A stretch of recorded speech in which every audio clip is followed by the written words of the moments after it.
दोस्तों grand league win करना चाहते हो और ग्रैंड लीग में एक यूनिक कॉम्बिनेशन तैयार करना चाहते हो तो उसके लिए आपको सबसे पहला जो कदम उठाना है भाई वो आपको ये उठाना है कि आपको कभी भी सिलेक्शन के अकॉर्डिंग अपने प्लेयर को नहीं चूज करना है। यानी कि आपका जो माइंडसेट बना हुआ है कि सेफ प्लेयर कौन सा है, रिस्की प्लेयर कौन सा है। देखो सेफ और रिस्की का कोई भी मतलब मैटर नहीं होता। जो प्लेयर कंटिन्यू रन बना रहा है उसे आप सेफ मान लेते हो, यानी कि ड्रीम लेन के ऊपर जिसका सिलेक्शन परसेंटेज ज़्यादा होता है उसे आप सेफ कैटेगरी में रख लेते हो। और जिसका सिलेक्शन परसेंटेज देखो 9 10 या 15 होता है उसे आप रिस्की प्लेयर मानते हो। देखो रिस्की और सेफ का कोई भी रोल नहीं रहता। आपको पता होना चाहिए प्लेयर का रोल क्या है, प्लेयर का कितना इंपॉर्टेंस है मैच के अंदर। ठीक है, आपको समझना पड़ेगा कि भाई टॉप ऑर्डर का बल्लेबाज है तो भाई अपॉर्चुनिटीज़ पूरी मिलने वाली है, रन बना सकता है। और वहीं एक 7 नंबर पे बल्लेबाजी करता है तो आप उसके साथ में रिस्क नहीं ले सकते। क्यों? क्योंकि भाई बैटिंग आने के चांसेस बहुत कम है। T20 मैच, ODI मैच होता तब भी हम ट्राई कर सकते थे। वहीं दूसरी तरफ गेंदबाजी में आप ऐसे गेंदबाज के ऊपर दाव खेलते हो जिसके चांसेज न के बराबर रहते हैं, वो कि यानी कि वो 7th बॉलिंग ऑप्शन है या फिर 6th बॉलिंग ऑप्शन है, चांसेज उसके बहुत ही लेस है और बहुत ही लेस कंडीशन में उसका इस्तेमाल होने वाला है। अगर आप उसके ऊपर रिस्क लेने हो तो ये रिस्क है, ये बहुत ही बेकार है, विदाउट लॉजिक के रिस्क है। यानी कि इनका कोई भी मायना नहीं रहेगा। ग्रैंड लीग आप ऐसे कभी भी नहीं निकाल पाओगे। यानी कि प्लेयर को आपको पिक करना है उसका सिलेक्शन देख के नहीं, उसकी अपॉर्चुनिटीज़ क्या है आज के मैच में। यानी कि आज के मैच में क्या वो रन बनाने के उसके पास में मौका रहेगा अगर बल्लेबाज है तो। अगर गेंदबाज है तो क्या उसे अपने कोटे का चारों ओर डालने का मौका मिलेगा। अगर हाँ बॉलिंग फर्स्ट है तो डेथ में गेंदबाजी करता है या नहीं करता है। तो ये सारी पॉइंट आपको क्लियर होने चाहिए। आज का मैच है बिग बैश का दिन का सेकंड मुकाबला जो कि Adelaide strikers versus Brisbane heat के बीच में खेला जाएगा। कैसी यहाँ की पिच की कंडीशन रहेंगी, यानी कि वेन्यू को बारीकी से समझने वाले हैं।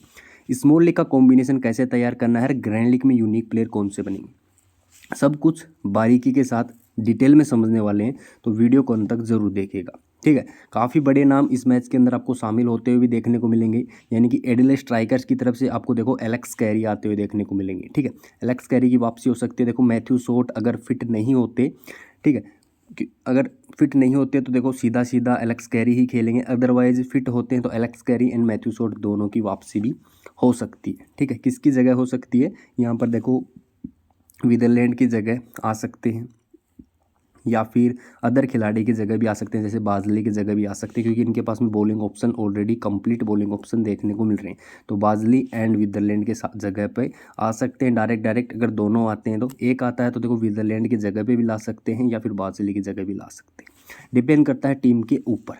अभी देखो दूसरी साइड से हीट की साइड से चांसेस देखो ख्वाजा के भी हैं, आ सकते हैं, लेबुसैन के भी हैं। अगर इनको मौका मिलता है तो ये भी आ सकते हैं आज के मैच में।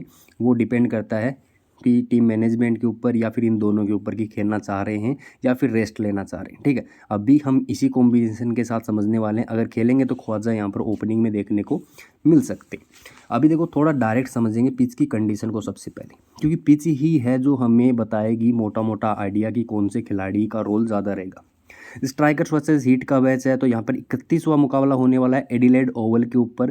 टोटल मैचेज यहाँ पर 107 खेले गए हैं। एवरेजन देखो यहाँ पर 160 के आसपास आराम से बनता है दोनों इनिंग्स के अंदर। ठीक है, अभी देखो ओवरऑल हिस्ट्री की बात करूँ तो यहाँ पर डिफेंड कर ज़्यादातर हुए हैं, यानी कि बैटिंग फर्स्ट करके टोटल को डिफेंड ज़्यादातर टीमें यहाँ पे करती हैं। वेन्यू थोड़ा सा बड़ा है, कंडीशन थोड़ी सी स्लो हो जाती है इस वजह से, लेकिन अभी तक टूर्नामेंट में आप देखोगे ज़्यादातर टीमें चेज करना ही प्रीफर करनी है। और इस मैदान के ऊपर भी जो लास्ट वाला मैच खेला गया था यहाँ पे 7 विकेट से चेज हुआ था। यहाँ पर भी पर्थ स्कॉचर्स ने पहले गेंदबाजी का ही फैसला किया था। और इसके अलावा यहाँ पर होवर्ट हरिकेन्स ने जो मैच 11 रन से जीता, एडिलेड स्ट्राइकर्स ने यहाँ पर गेंदबाजी का ही फैसला किया था। और आप देखोगे बहुत ज़्यादा अंतर से नहीं आ रहे, बड़ा टोटल था, इस वजह से बाकी वेन्यू पे रन अच्छे बन रहे हैं, बैटर्स भी अच्छा कर रहे हैं, बॉलर्स भी अच्छा कर रहे हैं। इस चीज़ को आपको समझना पड़ेगा। यहाँ पर देखो एडिलेड स्ट्राइकर्स के डाटा की बात करें, यानी कि ओवरऑल परफॉर्मेंस कैसी आई है, तो 42 विन किए, एक्सपीरियंस है टीम को, लेकिन 31 लूज भी किए हैं, ध्यान रखना। ठीक है, तो यानी कि वन साइडेड फेवर नहीं रहा है इनके लिए वेन्यू, ऐसा नहीं कह सकते। वहीं ब्रिस्बेन हीट ने काफ़ी अच्छा परफॉर्मेंस दिया है, यानी कि इस वेन्यू के ऊपर आके 7 मुकाबले जीते हैं 10 में से, तो काफ़ी बेहतर खेली है। इसके अलावा देखो रिसेंट के मैचेस में भी अगर देखोगे तेज गेंदबाजों को थोड़ा सा ज़्यादा एडवांटेज देखने को मिल रहा है। ठीक है, यहाँ पर दोनों को ही अच्छा परफॉर्मेंस मिला था, स्पेशली सेकंड इनिंग में स्पिनर्स भी ग्रिप किया था। और यहाँ पे भी देखोगे ना तो स्पिनर को जो दिसंबर वाला मैच हुआ था ना 26 दिसंबर को, उसमें स्पिनर को हेल्प मिला था। बाकी जो लास्ट वाला 31 दिसंबर को मैच हुआ ना, उसमें हेल्प नहीं मिला था स्पिनर्स को। ठीक है, तो कंडीशन डिपेंड कर रही है डिफरेंट। यहाँ पे देखो ओवरऑल डाटा की बात करें तो देखो पेसर्स की बात करें तो 50 विकेटें फर्स्ट इनिंग में, सेकंड में 39, यानी कि पेसर्स का बोलबाला ज़्यादा देखने को मिलेगा। तो तेज़ गेंदबाज आपके लिए आज के मैच में भी इंपॉर्टेंट रहने वाले। पेस एंड बाउंस काफ़ी ज़्यादा देखने को मिलता है एडिलेड ओवल पे। ठीक है, तो किसी बैटर के साथ आप कॉम्प्रोमाइज़ ज़रूर कर लेना, लेकिन तेज़ गेंदबाज आपके लिए मस्ट पिक होना चाहिए। स्मॉल लीग यानी कि स्मॉल लीग खेल रहे हो 2 मेंबर 3 मेंबर, भाई तेज़ गेंदबाजों के ऊपर ज़रूर फोकस रखना। अपनी टीम में दोनों इनिंग्स के तेज़ गेंदबाज ज़रूर लेके चलना।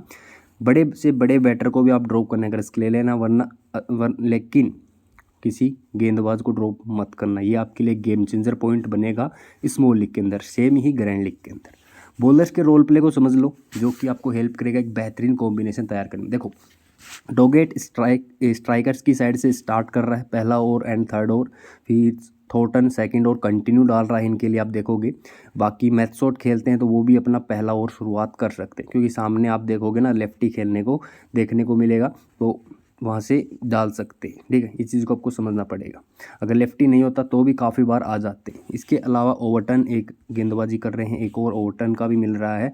बाकी थॉर्टन भी 2 ओवर करा सकते हैं। अगर थोड़ा सा पेस एंड स्विंग ज़्यादा देखने को मिला कंडीशन में, तो डोगेट एंड थॉर्टन ही 2 ओवर करवा सकते हैं। इसके अलावा पावर शॉट, जो कि यहाँ पर गेंदबाजों को हाईली चांसेस होते हैं कि विकेट चटकाने के, तो थॉर्टन एंड ओवरटन दोनों ही डाल रहे हैं पावर शॉट के अंदर। तो ये भी इम्पोर्टेंट फेस है, जहाँ पर मतलब थॉर्टन एंड ओवरटन की भूमिका और भी बढ़ रही है। प्लस थॉर्टन देखोगे तो डेथ में भी आ रहे हैं। ठीक है, लास्ट मैच के अंदर डोगेट को भी 19 ओवर मिला था, तो डोगेट का इस्तेमाल भी हो रहा था। डोगेट एक यूनिक पिक बन सकता है फर्स्ट बॉलिंग के अंदर कि डेथ में गेंदबाजी करा रहा है। इसके अलावा ओली पोप के ऊपर काफ़ी ज़्यादा ट्रस्ट कर रहे हैं। 17वां ओवर कभी कभी ये आपको 18वां ओवर भी देखने को मिला है इनके द्वारा करते हुए, आप देखोगे सेकंड लास्ट मैच में। तो ओली पोप के ऊपर ज़्यादा रिलाई कर रही है टीम, तो ओली पोप आपके लिए इंपॉर्टेंट प्लेयर रहेगा। दोनों ही कंडीशन में ज़रूर लेके चलना, और इंपॉर्टेंट खिलाड़ी बनने वाला है। ठीक है, इसके अलावा ब्रिस्बेन हीट की तरफ से देखो नेसर, लास्ट मैच में मैंने वीडियो में बोला था इंपॉर्टेंट खिलाड़ी रहेगा, और भाई पहले ही मैच में इन्होंने काफ़ी बेहतर परफॉर्मेंस करके दिखाया। 2 ओवर डाले थे पावर प्ले के अंदर और फिर डेथ में आए थे। ठीक है, इसके अलावा बार्टलेट स्टार्ट किया था नेसर के साथ में, स्पेंसर को रोक के रखा था। आज के मैच में स्पेंसर को भी ट्राई किया जा सकता है पावर प्ले के अंदर, थोड़ा सा इनिशियल मूवमेंट ज़्यादा देखने को मिल सकता है लेफ्ट आर्म एंगल से। बाकी बार्टलेट पावर सर्ज के अंदर आए थे, स्पेंसर पावर सर्ज के अंदर आए थे। नेसर का भी इस्तेमाल हो सकता है। तो तीनों ही गेंदबाज यानी कि Bartlett, Neser and Spencer Johnson, तीनों ही गेंदबाज आपके लिए यहाँ से खास रहने वाले हैं। डेथ में भी यही गेंदबाजों का रोल ज़्यादातर देखने को मिलेगा, नेसर, बार्टलेट, स्पेंसर। बाकी लास्ट मैच में स्वेप्सन अच्छा खेले थे, उनको इसलिए 18 ओवर भी दे दिया था। थोड़ी सी कंडीशन स्लो कर रही थी, तो उस वजह से इनका इस्तेमाल किया गया था। बाकी प्लेयर बैटल को हम बाद में समझेंगे, उससे जस्ट पहले मैं आपको बता देता हूँ। देखो आज की बोल्ड प्रेडिक्शन में, देखो आज की बोल्ड प्रेडिक्शन में जैक विदरलैंड एक यूनिक पिक बन सकता है। यहाँ पे एक चीज़ समझाने वाला हूँ आपको मैं, वो उस पर फोकस करना। देखो सिलेक्शन परसेंटेज कितना देखने को मिलेगा, मात्र 5%।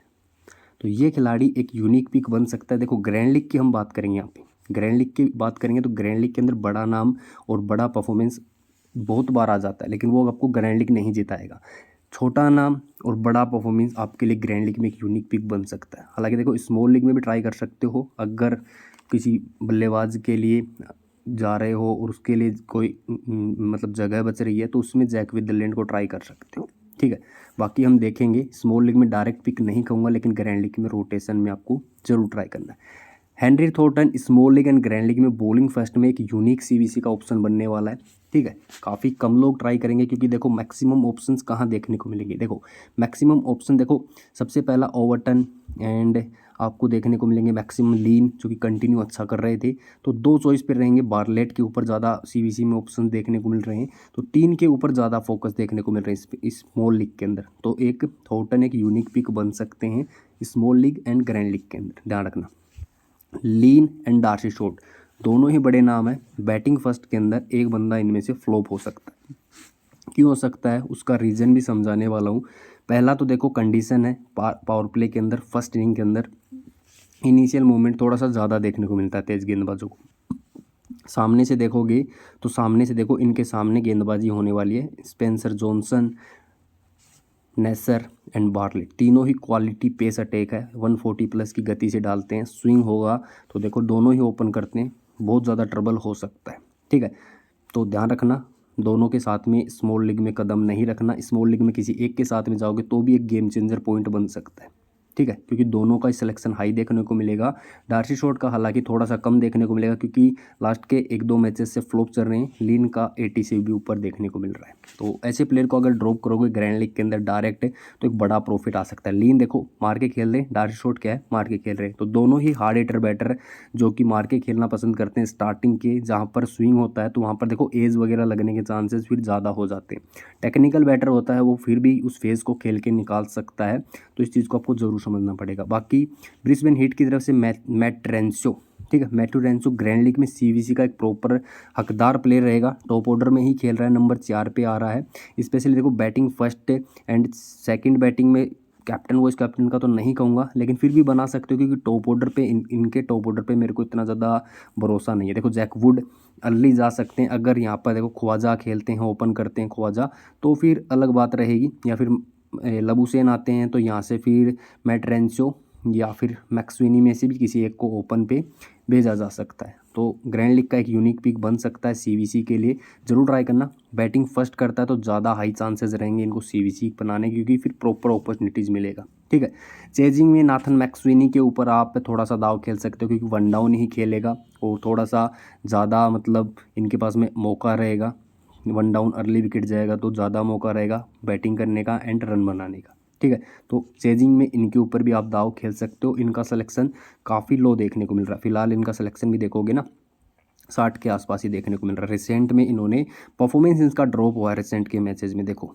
ठीक है, तो इसी वजह से इनका जो सिलेक्शन है वो डाउन हो गया। अदरवाइज स्टार्टिंग के मैचेस में सिलेक्शन बहुत ही ज़्यादा देखने को मिल रहा था। तो इसीलिए लिखा है नाथन मैक्सवेनी एक गेम चेंजर पिक बन सकता है। स्मॉल लीग के अंदर गेम चेंजर पिक के तौर पर रख भी सकते हो। ग्रैंड लीग में सीवीसी ट्राई कर सकते हो चेजिंग के अंदर। ठीक है, फर्स्ट बैटिंग में मैथ रेंसो के साथ में ट्राई कर लेना, बाकी सेकंड बैटिंग में भी ट्राई कर सकते हो। ऐसा नहीं कहूँगा फर्स्ट में ही ट्राई करना, और चेजिंग में मैक्सवेनी को भी ज़रूर ट्राई करना सीवीसी में। ठीक है, तो दोनों ही आपके लिए गेम चेंजर पिक बनेंगे। बहुत कम लोग ध्यान देंगे ऐसे खिलाड़ी के ऊपर, ध्यान रखना। माइकल नेसर की बात करूं, आज के मैच में बॉलिंग फर्स्ट आता है तो फिर से एक सीवीसी का यूनिक ऑप्शन बनेगा। बैटिंग से भी काफ़ी रोल अदा करके दे सकते हैं, 10-15 रन बना के दे सकते हैं। बाकी बॉलिंग से डेथ में एंड पावर प्ले में गेंदबाजी कर रहे हैं तो काफ़ी क्रूशियल सिचुएशन में बॉलिंग कर रहे हैं, तो कहीं ना कहीं इंपॉर्टेंट प्लेयर रहने वाले हैं। तो आज के मैच में फिर से सीवीसी बना सकते हो। सिलेक्शन आज भी 50 के आसपास ही देखने को मिलेगा, और एक यूनिक पिक प्लस सीवीसी का ऑप्शन बनाओगे तो एक थोड़ा सा हटके प्लेयर निकल के आएगा। ठीक है, अभी देखो सारी चीज़ें मैंने आपको डिटेल में बोल्ड प्रेडिक्शन की बता दी, लेकिन अभी टीम बैटल है, प्लेयर बैटल की बात करें वो क्या कहती है। देखो क्रिस लिन जो कि ओपन करेंगे एडिलेड स्ट्राइकर्स की तरफ डार्सी शॉर्ट के साथ में। अगर मैथ्यू शॉर्ट नहीं आते तो उनके जगह मैथ्यू शॉर्ट डाउटफुल है, अगर नहीं खेलते तो ओपन ये दोनों ही धुरंधर करने वाले हैं जो कि हार्ड हिटिंग करते हैं। देखो स्पेंसर जॉनसन अगर फर्स्ट ओवर नहीं लेके आते हैं, पावर प्ले में नहीं डालते, तो भी देखो बार्लेट इनके लिए एक सरप्राइज पिक रहेगा। ज़्यादा नहीं खेले हैं, नेसर ने इनको काफ़ी परेशान किया है, तो स्ट्रगल है। थोड़ा सा भी अगर पारी टिक जाती है तो खुनेमान लेफ्ट आर्म स्पिन भी इनके अगेंस्ट थोड़ा सा परेशानी में डालती है। तो देखो लीन के मतलब बड़ी पारी खेलने के आसार थोड़े से कम दिखाई दे रहे हैं। सेम वही दूसरी साइड देखोगे, डार्सी शॉर्ट स्पेंसर जॉनसन 2 बॉलों में 2 बार आउट किया है, तो लेफ्ट आर्म एंगल काफ़ी तंग करता है। इसीलिए मैं बोल रहा था लेफ्ट आर्म एंगल से भी आज शुरुआत कर सकते हैं। बार्लेट भाई साहब ने 3 बार आउट कर सका है। स्ट्राइक रेट देखो कुछ भी नहीं है, 27 बॉलों में 27 रन। बाकी नेसर की बात करें बिल्कुल भी इतना अच्छा परफॉर्मेंस नहीं है, 2 बार आउट किया। तो पेसर्स ने, तीनों ही पेसर्स ने इनके ओपनर के नाक में दम करके रखा है। और आज के मैच में फिर से कर सकते हैं। 80% से ऊपर का सिलेक्शन लीन का है एंड 45 से ऊपर का सिलेक्शन डार्सी शॉर्ट का है, जो कि देखो मैथ्यू शॉर्ट नहीं खेलेंगे तो इनका सिलेक्शन सीधा सीधा देखो 60 से भी ऊपर हो जाएगा, ध्यान रखना। तो दोनों ही बड़े नाम हैं और दोनों ही बड़े नामों को अगर आप ग्रैंड लीग में एक साथ भी ड्रॉप करने का रिस्क ले सकते हो। स्मॉल लीग में एक के ही साथ में जाना, कौन सी कंडीशन में, अगर बैटिंग फर्स्ट आती है उस सिचुएशन में मैं कहूँगा एक ही ओपनर के साथ में जाना। चेजिंग में भले ही दोनों के साथ में जा सकते हो, लेकिन बैटिंग फर्स्ट में किसी एक के ही साथ में जाना। चेजिंग में क्या है, थोड़ा सा इनिशियल मूवमेंट रहता है ना पिच से, वो थोड़ा सा कम देखने को मिलता है और वो फेज़ में थोड़ा हल्का कम स्विंग देखने को मिलता है। तो देखो दोनों ही बल्लेबाजों को थोड़ी सी परेशानी कम होगी, लेकिन फर्स्ट इनिंग के अंदर ज़्यादा मूवमेंट देखने को मिलता है, तो परेशानियों का सामना ज़्यादा करने को मिलने वाला है। मैथ्यू शॉट खेलते हैं तो देखो आज के मैच में धमाका भी कर सकते हैं। पहला पॉइंट तो क्योंकि स्पेंसर के अगेंस्ट भी अच्छे स्ट्राइक रेट्स खेले, बार्लेट को थोड़ा सा दिक्कतों का सामना हुआ है, लेकिन इतना भी ज़्यादा नहीं कहूँगा। नेसर को अच्छा खेला है और बाकी इस वेन्यू को भी काफ़ी अच्छा परफॉर्मेंस दिया है, तो कहीं ना कहीं मैथ्यू शॉट धमाका कर सकते हैं अगर खेलते हैं। साथ ही प्लस पॉइंट ये रहता है बॉलिंग का भी ऑप्शन रहता है, तो ध्यान रखना स्पेशली चेजिंग में सेकंड बैटिंग करता है उस सिचुएशन में ज़्यादा फोकस करना। फर्स्ट बैटिंग देखो इनका भी पत्ता कट सकता है क्योंकि इनिशियल मूवमेंट ज़्यादा रहता है, तो ये खेलेंगे। इनका सिलेक्शन परसेंटेज भी ऑटोमेटिक ही 80+ हो जाएगा, ध्यान रखना। तो बड़े नामों में तीन खिलाड़ी देखने को मिलेंगे, तो इन तीन में से फर्स्ट बैटिंग आती है एडिलेड स्ट्राइकर्स की। तो मैं कहूँगा कि आप एक या फिर ग्रैंड लीग में तो कोई एक ही ट्राई कर सकते हो, और स्मॉल लीग में किसी दो के साथ में ही जाना, तीनों के साथ में बिल्कुल मत जाता बैटिंग फर्स्ट वाली कंडीशन में। आई होप आपको सारी चीज़ें क्लियर हो गई इन तीनों के बारे में। आगे बढ़ते हैं। एलेक्स रोज मिडल फेज में खेलेंगे। स्विप्सन जो कि लास्ट मैच में अच्छे रिदम में दिखे थे अगेंस्ट स्पिन एलेक्स रोज, इनका हेड काफ़ी ज़्यादा गिर जाता है और शॉट मारते टाइम इनका शॉट काफ़ी बार एयर में चला जाता है। यानी कि अगर लॉन्ग ऑन के ऊपर से मारना चाह रहे हैं या फिर लॉन्ग ऑफ के ऊपर से मारना चाह रहे हैं, सामने को हिट करने को देख रहे हैं, तो इनका हेड है वो काफ़ी ज़्यादा बार आगे की ओर गिर जाता है, जिससे इनका जो बैट का फेस है वो मिड विकेट की साइड में जा रहा है, तो उस वजह से टॉपेज लग रहा है और एयर में बॉल ज़्यादा जा रही है। तो ध्यान रखना अगेंस्ट लेफ्ट लेग स्पिन फंस रहे हैं, लेकिन साथ ही साथ इनके पास में खुनेमान भी हैं जो कि लेफ्ट आर्म स्पिनर हैं, तो अगेंस्ट स्पिन थोड़ा सा फंस भी सकते हैं। लेकिन ग्रैंड लीग में ट्राई कर सकते हो, एक प्रॉपर पिक बनते हैं। स्मॉल लीग में अभी ध्यान नहीं देने वाला। जैक विदरलैंड, देखो मैथ्यू शॉट, देखो यहाँ से समझाता हूँ आपको।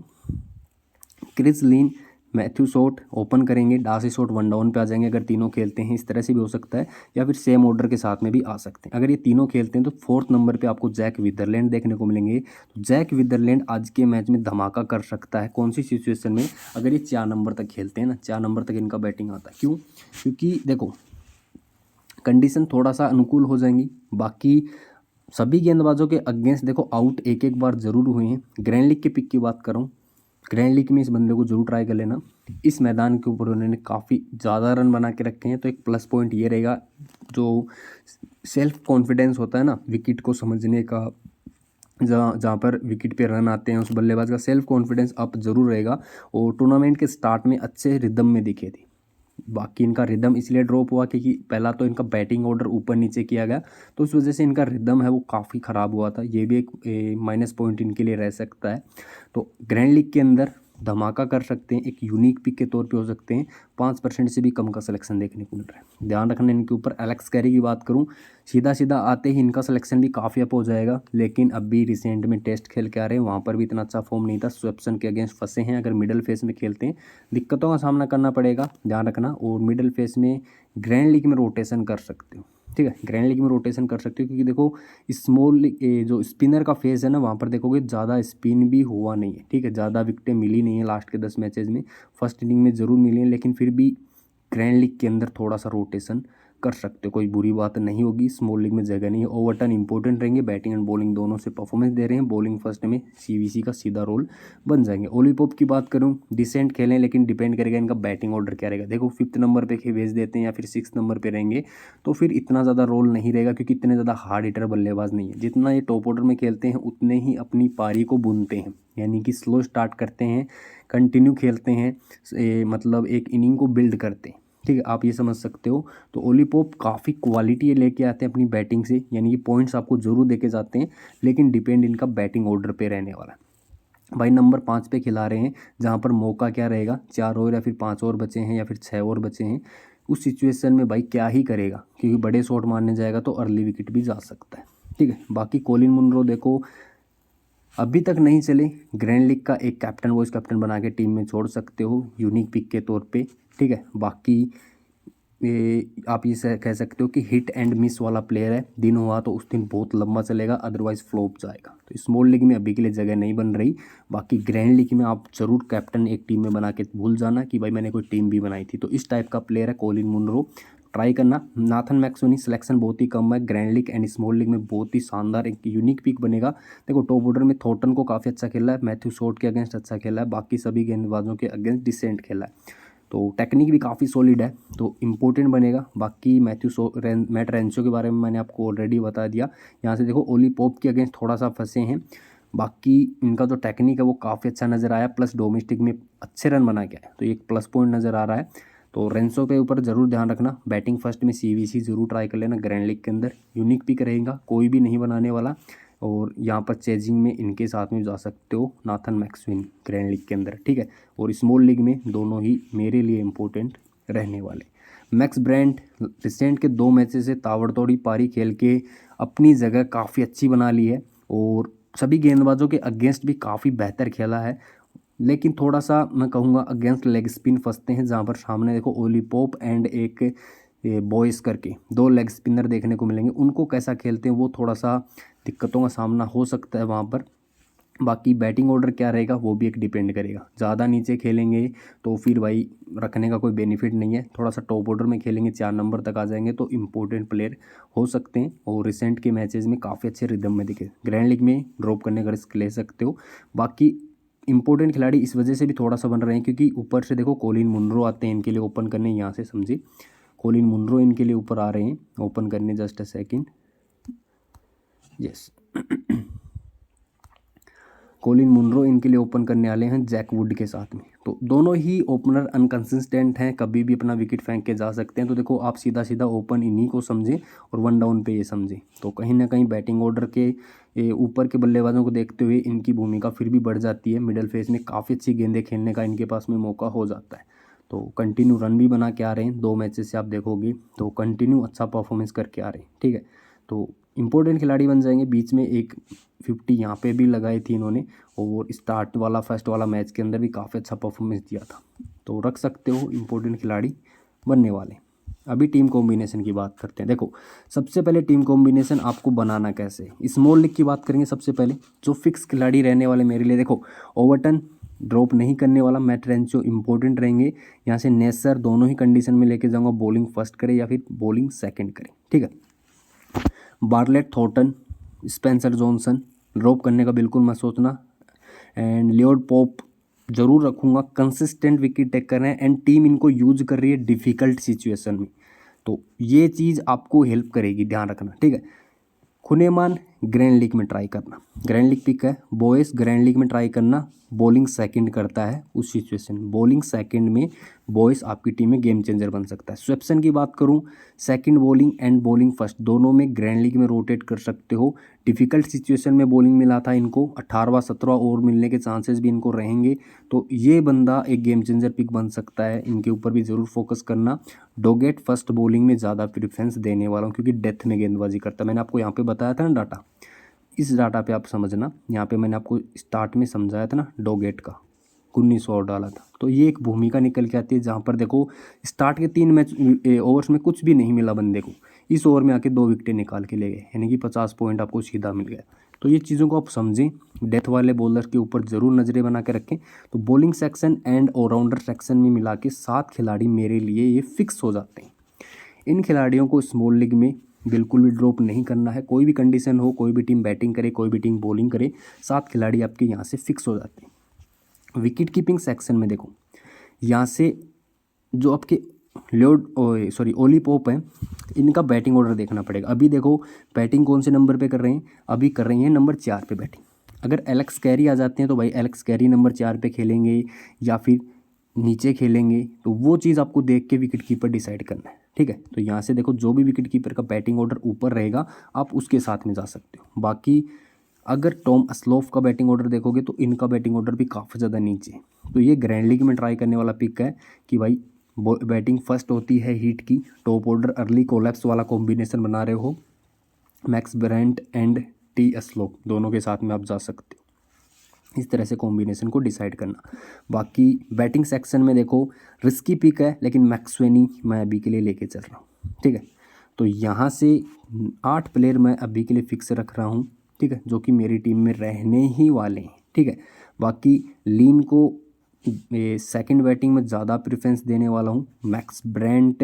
अभी देखो लीन से पहले मैं कहूँगा मैक्स ब्रांट के ऊपर मैं फ़िलहाल फोकस करके रखा हूँ। तो इन प्लेयर के ऊपर आप थोड़ा सा मेरी नज़र बनी हुई है 9 खिलाड़ियों के ऊपर। नेक्स्ट 10वां एंड 11वां खिलाड़ी, 2 खिलाड़ी बचे हुए हैं एंड मैं अभी कहूँगा मैक्स ब्रांट को भी होल्ड पे रखूँगा। ठीक है, 8 खिलाड़ी मेरी टीम में रहने वाले हैं स्मॉल लीग के अंदर अभी के लिए फिक्स। सीवीसी भी मेरा इन्हीं में रहने वाला है स्मॉल लीग के अंदर, जिसके अंदर देखो बॉलिंग फर्स्ट आती है तो ओवरटन बेस्ट चॉइस रहेगा कैप्टन एंड वाइस कैप्टन का। और रिस्की में देखो थॉर्टन के साथ में वीसी जा सकता हूँ। बॉलिंग फर्स्ट होती है हीट की, तो हीट की साइड से देखो Neser, Bartlett and Spencer Johnson best choice रहेंगी सी और वीसी की। बाकी ओवरटन के साथ में भी आप सी और वीसी बना सकते हो क्योंकि बैटिंग में इनका चांसेस मिल रहे हैं। और 30-35 रन बैटिंग में बना दिया और एक आधा विकेट भी ले लिया सेकंड इनिंग में, तो इजीली अच्छा खासा स्कोर हो जाता है। तो ओवरटन के ऊपर आपको मोस्टली फोकस रखना है। देखो सेफेस्ट चॉइस ओवरटन ही रहेगी ओवरऑल बात करूँ, क्योंकि बैटिंग भी अच्छी किया है इस टूर्नामेंट में, प्लस बॉलिंग भी कंटिन्यू अच्छी डाल रही है, डिफिकल्ट सिचुएशन में बॉलिंग डाल रहे हैं, तो सेफेस्ट चॉइस ये रहेगी। रिस्की में देखो नेसर, थॉर्टन दोनों ही बॉलिंग फर्स्ट में अपनी अपनी में ट्राई करना। बाकी बार्लेट एंड स्पेंसर जॉनसन दोनों को ट्राई कर सकते हो। ग्रैंड लीग में दोनों ही धुरंधर के ऊपर फोकस रखना आपको, मैटरेंसियो एंड मैक्सवेनी बैटिंग की साइड से बता रहा हूँ क्योंकि दोनों ही प्रॉपर बैट्समैन है, इनके ऊपर ज़्यादा फोकस रखना है। बाकी सीवीसी के अंदर जो बड़ा नाम है, देखो एक टीम के अंदर आप बना के छोड़ सकते हो किसी कॉलिन मुनरो को, एक डार्सी शॉट को। चेजिंग में बैटिंग सेकंड आती है, डार्सी शॉट को सीवीसी ज़रूर बनाना, मुनरो को सेकंड बैटिंग में सीवीसी ज़रूर बनाना। ये ऐसे प्लेयर हैं दिन हुआ उस दिन बहुत बड़ा चलेंगे। ठीक है, तो 2 प्लेयर ऐसे हैं जिनको अब मैंने एक game changer captain vice captain बताया है, जो कि लक बेस वाले हैं, यानी कि चलेंगे तो उस दिन बहुत बड़ा चलेंगे, अदरवाइज फ्लॉप होने वाले। बाकी जैक विदरलैंड एक यूनिक पिक बन सकते हैं, इसे आप ज़रूर ट्राई कर सकते हो। बाकी के जो भी खिलाड़ी रहेंगे वो मैं आपको टेलीग्राम पे फाइनल अपडेट बता दूंगा। अभी के लिए यही प्लेयर 8 फिक्स रहने वाले हैं। ठीक है, बाकी के 3 खिलाड़ी आफ्टर टॉस डिसाइड करने वाला हूँ। तो दोस्तों टेलीग्राम चैनल पे ज़रूर ज्वाइन कर लेना, टेलीग्राम चैनल का लिंक डिस्क्रिप्शन बॉक्स में है, वहाँ से आप डायरेक्ट ज्वाइन कर लेना। ग्रैंड लीग से रिलेटेड कॉम्बिनेशन रहेगा तो भी मैं आपको टेलीग्राम पे शेयर कर दूंगा। तो धन्यवाद वीडियो को देखने के लिए।